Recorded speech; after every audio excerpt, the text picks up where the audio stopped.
Senator Onyonka.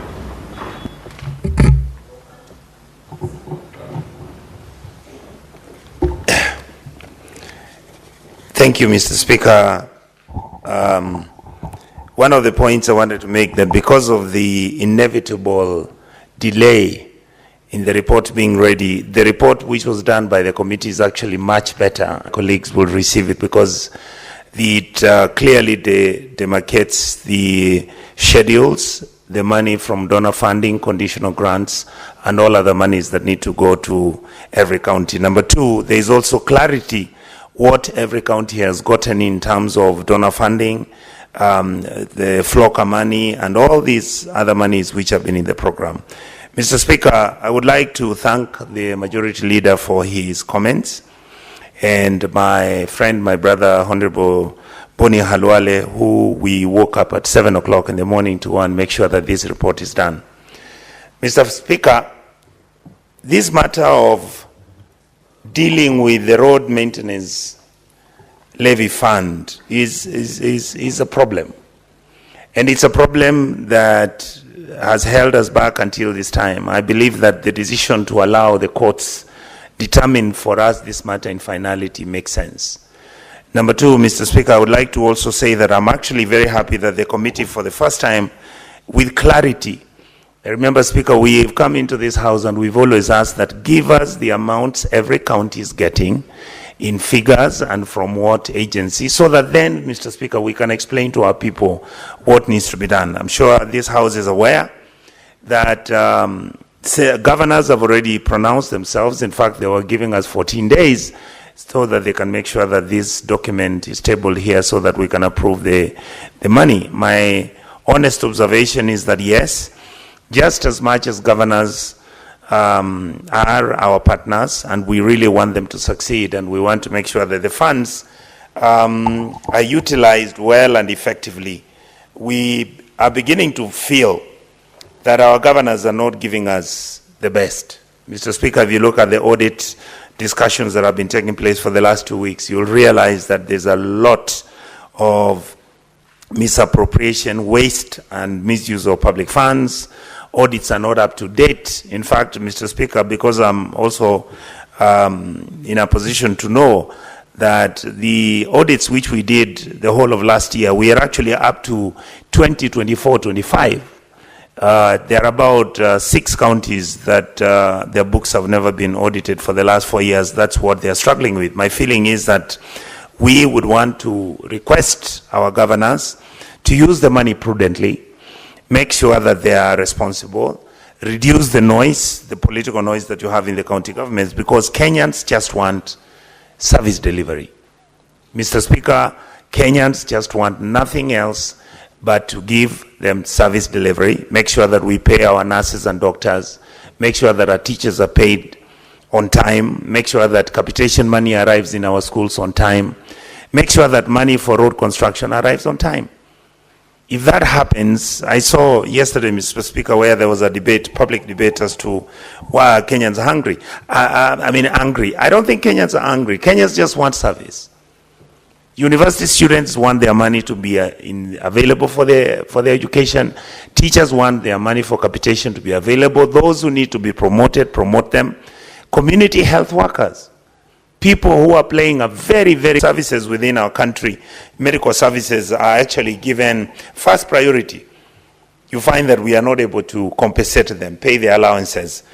As you've had the Secretary General, ODM, my leader, Honorable Sifuna, talk, he has said here very clearly, for the last 3 months, we've been having members from the medical fraternity coming to the gates of the Senate to make noise why we are not paying them, why we are not honoring their CBAs, the agreements which some of them were signed 2-3 years ago.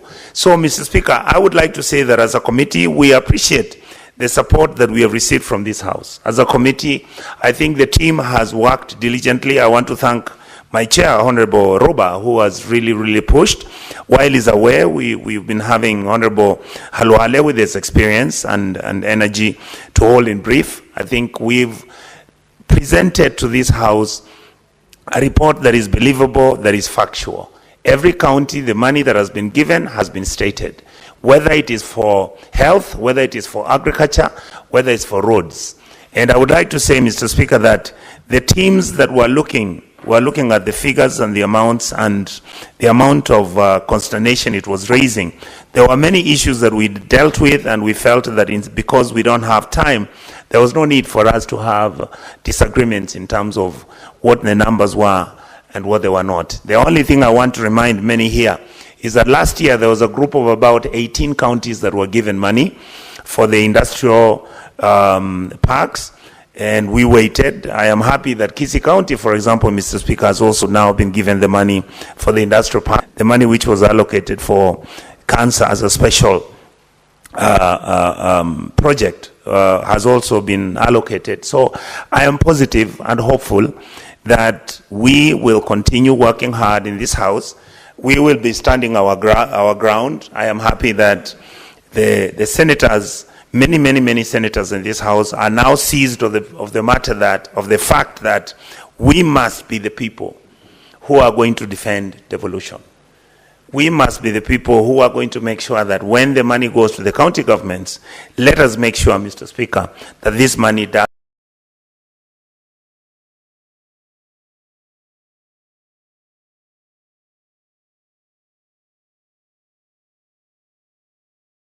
as the service that is supposed to do, so that I am happy that the amount is about 50 billion, which is not small money. I believe that we will be able to finish the county aggregation and industrial parks. I believe there are many issues coming. I want to raise this issue, Mr. Speaker. Issues coming. I want to raise this issue, Mr. Speaker, before I forget. Honorable Halwale, I want to tell you that we need to engage our colleagues in the National Assembly to realize that they have to make a decision whether they are going to become the tenderpreneurs in government projects and deals, or whether they are going to serve the public in making sure that the money arrives at the county governments and their constituencies. There's a lot going on in our counties. There's a lot going on in our sub-counties. And Mr. Speaker, there's a lot going on in our sub-counties. And Mr. Speaker, my honest observation is that unless we begin to become prudent, and we need to deliver services to our people. But otherwise, I want to say that the last item, which again, Mr. Speaker, you had Honorable Halwale mention, is the fact that yes, fines are collected by the courts, and then these fines are supposed to be transferred to the consolidated fund. What we realize for the last 3 years that we've been looking at these figures, we have actually never had anybody say whether there was an audit done on these fines, whether the money is still being domesticated at the judiciary, or whether the money was transferred to the consolidated fund and budgeted for other purposes. I believe this would be a good call, because even if this money may not be so much, any money right now is needed in our republic. And I hope that we will continue to make sure that we maintain prudency and dignity in making sure that our resources are utilized effectively, fairly, equitably, and prudently. And this issue, another matter that I would like to finally engage in and explain to my colleagues in this House, we have been conducting audit report, and I would wish that my colleagues deeply look through, particularly this Senate. It is your responsibility to try and save the county governments, because they are really in trouble. Finally, we need to come up and solve this problem of where all governors, and indeed they are correct, that there is always late disbursement of funds from the exchequer. That matter must be sorted out, because, Mr. Speaker, anytime you delay payments of a trader or a business person who was a supplier, naturally you understand what that means. It means that his loans are either not going to be serviced. You're going to find some of these people have been auctioned in several counties. Some of these contractors have died, and you know, Mr. Speaker, governors are no longer paying pending bills.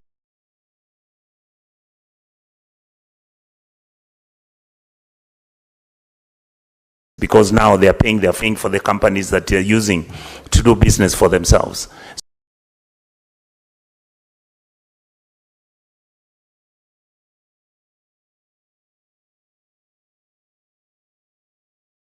Second, and I hope that it will be expedited immediately so that the money can be sent to the county governments. Thank you, Mr. Speaker. Now, honourable senators,